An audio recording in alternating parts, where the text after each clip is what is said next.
teammates, sort of playing on an island instead of as part of a five-man unit. So the opening lineup for the Suns. Rubio and Booker, they're the backcourt. Oubre out there with Bridges, and it's Ayton in at the center position. And for Detroit, we've got Rose. Doumbouya is out there with Andre Drummond. Then there's Tony Snell, and it's Mikhailuk in at the two-guard spot.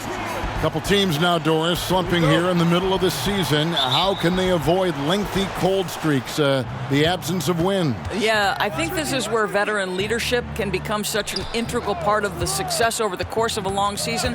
This is the point when you start to lose games, you can sort of break apart and splinter, and that is where that veteran leadership in the locker room, just to keep everybody unified, can be so critical. And so it's the Suns getting on the board first. Back to Rose. From outside the arc, off to a good start as he hits his first shot attempt. Well, this is one of Rose's few offensive limitations, right? That consistency from deep range, but he drills that one. Ayton up top, defended by Drummond. Booker outside. Down to 5 on the shot clock. No problems knocking that one down. Quality decision-making off that pick and roll. Booker just taking what the defense gives him. And we've got an update here, so let's check in with David Aldridge reporting from the sideline. Well, Dwayne Casey gave me a few minutes to catch up with him. He told me it's always a challenge when you face a team this opportunistic. He said those guys are going to look to take advantage of any weakness. We have to really communicate defensively tonight. Guys, back to you. Thank you, David. Could be a tall task. Trying to prevent, Greg, those shooters from getting hot. It's going to take attention to detail on the defensive end. Contest everything. What we're seeing now is defenders who now understand I can contest the shooting hand and still stay out of the shooter's landing area, which we know now is a foul. Doris, what has impressed me about Booker is that he's put up great numbers despite not having a lot of franchise stability at the start of his career. No doubt, Kevin. For Devin Booker, his first 4 seasons, he had 4 different head coaches.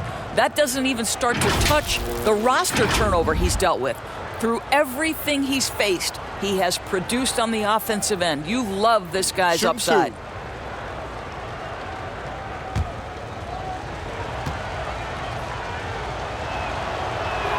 The first one falls.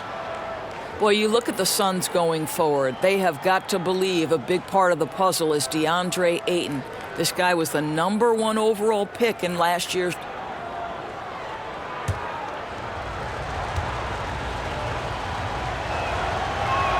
Both free throws good from Booker.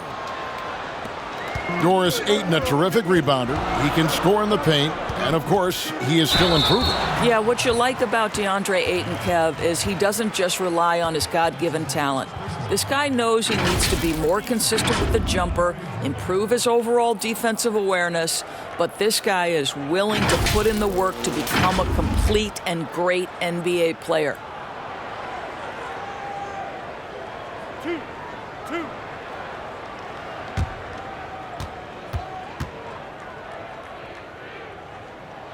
And the first one drops.